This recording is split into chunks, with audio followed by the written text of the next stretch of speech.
You see, people who are good, people who would describe as good, are people who have a wider aperture of reality.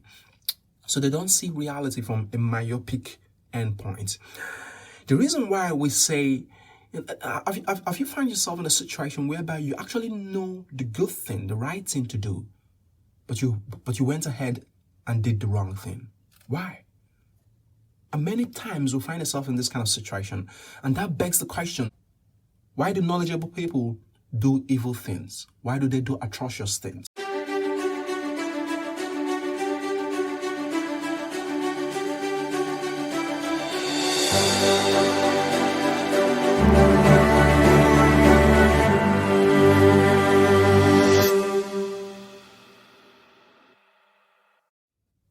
Hi there. Thanks again for joining me in this edition of Clear Thinking Digest.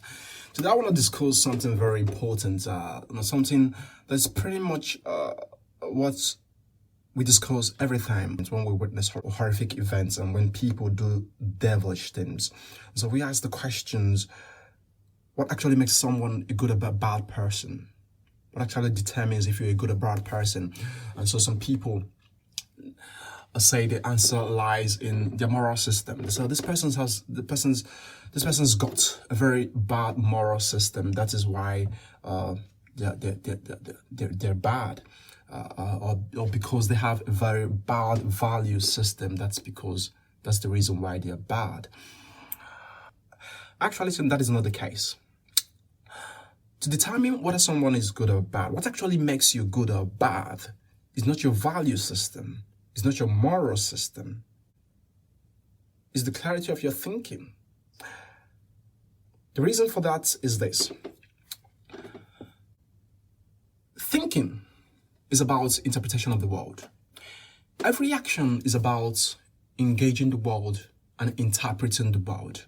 Before you act based on your understanding of the world. And so, the ancient philosopher Socrates actually said that if you are knowledgeable, if you are educated, that you wouldn't do a bad thing.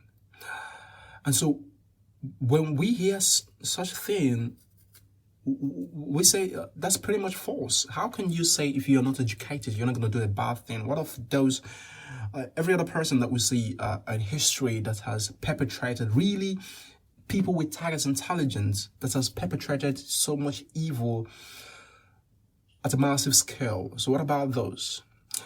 But if you understood what being educated in the sense that Socrates was talking about actually means, then you're going to understand that actually being educated cuts across many things. And it's not just about head knowledge. It's not just about academic knowledge. I define clear thinking as your ability to interpret the world accurately and fast. And in my book, An Exercise in Clear Thinking, I did justice to that concept. I did justice in helping people. To an extent, I try to treat, how you can actually craft an ethical life as against the moral life. I'll get to that in a bit, the difference between the both a bit. How you can create an ethical life that's actually encompassed, that has a wider aperture of things. You see, people who are good, people who would describe as good, are people who have a wider aperture of reality. So they don't see reality from a myopic endpoint. The reason why we say, have you found yourself in a situation whereby you actually know the good thing, the right thing to do, but you went ahead and did the wrong thing? Why? And many times we find ourselves in this kind of situation, and that begs the question, why do knowledgeable people do evil things? Why do they do atrocious things? And that is because they have a smaller aperture of reality. So what do I mean by a wider aperture of reality? A wider aperture of reality is determined by the clarity of your thinking, which enables you to interpret reality accurately and fast. Having a wider aperture of reality means that you have better memories, that you have bigger memories, and then that you have learned, that you have a systems understanding of things that allows you not to get stuck in a particular situation. So let's say you find yourself in a situation where you're caught in the proverbial scenario of in between the devil and the deep blue sea, in the proverbial devil and the deep blue sea situation, where you have to kill your mom or kill your sister, that kind of a thing. What do you actually do when you're given two options and both are equally evil? Which path do you take? You see, that's the situation that most of us think we find ourselves whenever we are presented with a moral issue that you're supposed to take. So what do you do in that instance? People who have a smaller aperture of reality actually are limited by the options that their mind gives to them. When you think or feel that you are locked in within a situation that requires either or, that you have to choose between two options, it isn't actually the case that it's only those two options that are available. The real case is that because of your lack of clarity of thinking, because of the smaller aperture of reality, the way you view reality, you think that those are the only options that you've got. But in reality, you've got myriad of opportunities. You've got myriad of options. There are a whole lot of options that are always available for us to take. But because we don't have the clear thinking to assess all of the options, our minds are so myopic that we cannot assess all the options available. We don't think that we have only two options. And based on that, we make a wrong decision. This is the thing that happens when people who you think are knowledgeable actually find themselves doing very wrong things.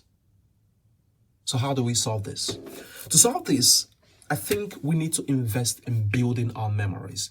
We need to invest in intellectual creativity. We need to invest in mental dexterity. Mental dexterity is the cognitive skill that is used in dealing with this thing.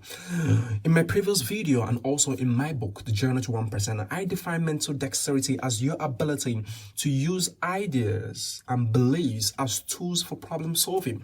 Not just, they're not the ends of things. They're not the end points of life.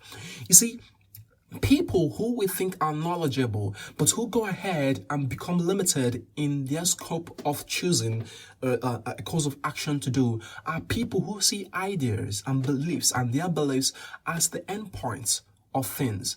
And so they feel they are constrained within the ideas that they've got. That's the options that reality has presented for them. And why do they feel constrained by these options? It is because they don't have enough ideas. They don't have enough options in their minds to choose from. But if you increase your memories, if you if you invest in building mental dexterity, which will allow you to have a lot of ideas, to have enough ideas in your mental reservoir, in the reservoir of your memories. What it means is that you have many ideas to choose from when you find yourself in any situation. And so you are not attached to any idea, but you can use an idea or a belief system and get things done and solve problems, as against being constrained by particular ideas. People who get constrained by particular ideas are people who don't have enough ideas in their reservoir, in their memory.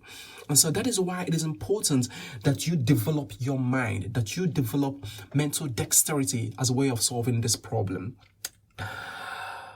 Sanjay Gupta defined a healthy mind as a mind that has a wider circle of view. And what that actually means is that when you have a healthy mind, you have a lot of memories.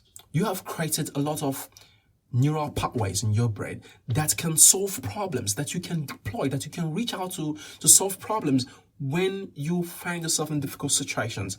And even when you get older and your brain and the plaques that have developed in your brain now start blocking some memories, start blocking off some processes in your brain, you have other routes that you've created, other pathways that you've created in your brain that you can reach out to and deploy in your problem solving.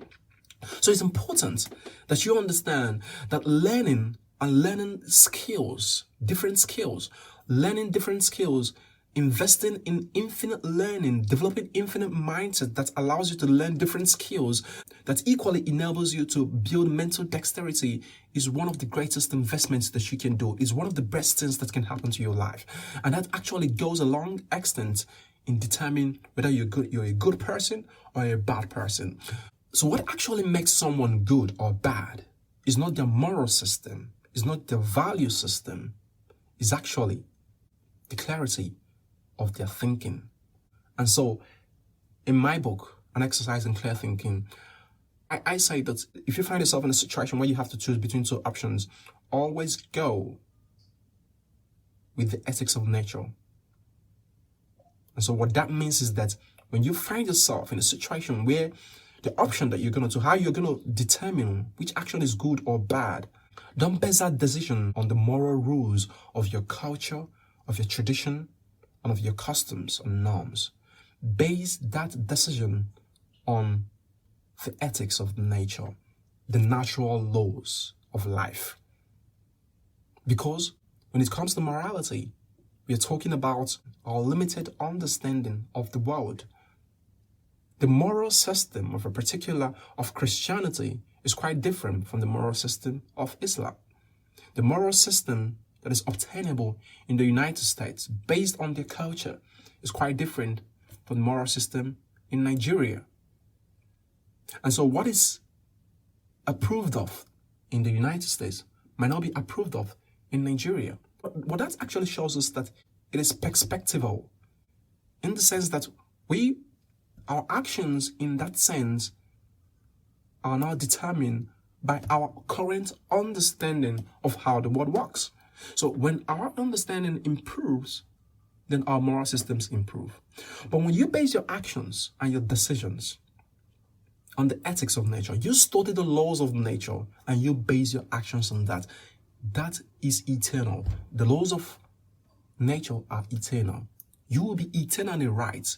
You will find yourself in a better situation, making better decisions in the short term and in the long term when you base your decisions on the ethics of nature, on the natural laws of life.